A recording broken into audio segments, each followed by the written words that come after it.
உங்க எம்எல்ஏ பார்க்கும்போது சொல்லுவேன், நிறைய விஷயங்களை பத்தி பேசுவேன், சிலதுக்கு பேச முடியாத ஒரு சூழ்நிலை.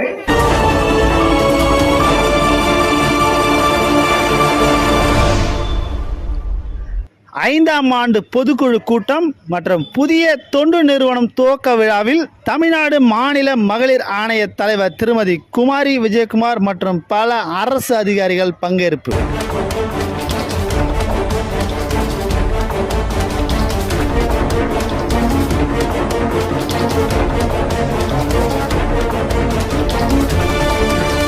சென்னை சோழிநல தொகுதிக்குட்பட்ட பெரும்பாக்கம் தமிழ்நாடு நகர்ப்புற வாழ்விட மேம்பாட்டு வாரிய பகுதியில் சுமார் 200க்கும் மேற்பட்ட 8 அடுக்கு கொண்ட குடியிருப்பு கட்டிடங்களில் 25,000க்கும் மேற்பட்ட பொதுமக்கள் வசிக்கின்றன.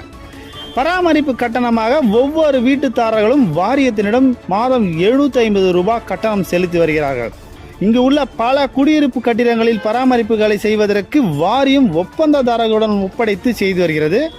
ஒரு சில பிளாக்குகள் நம் குடியிருப்பு நம் பொறுப்பு திட்டத்தின் கீழ் குடியிருப்பில் உள்ள சங்கங்களே பராமரிப்பு பணிகளை எடுத்து செயல்பட்டு வருகிறது. ஆகையால் நம் குடியிருப்பு நம் பொறுப்பு திட்டம் எடுத்து செயல்பட்டு வரும் குடியிருப்பு கட்டிடங்களில் உள்ள குடியிருப்பு வாசிகள் வாரியத்திடம் செலுத்தி வந்த 750 ரூபாயை அந்த சங்கத்திடமே செலுத்த வேண்டும் என அறிவுறுத்தியிருந்தது வாரியம். சங்கம் வசூல் செய்யும் பணத்துக்கு ஈடாக வாரியமும் பணம் தருவதாக கூறியிருக்கிறது வாரியம். இந்நிலையில் அப்பகுதியில் உள்ள 18வது பிளாக் நம்மால் முடியும் என்ற பெயரில் குடியிருப்புகளுக்காக ஒரு சங்கம் செயல்பட்டு வருகிறது. இந்த பிளாக் நம் குடியிருப்பு நம் பொறுப்பு திட்டத்தையும் எடுத்து செயல்பட்டு வருகிறது. இந்நிலையில் நம்மால் முடியும் 18வது பிளாக் பொதுநல சங்கத்தின் 5ஆம் ஆண்டு பொதுக்குழு நடத்தியது.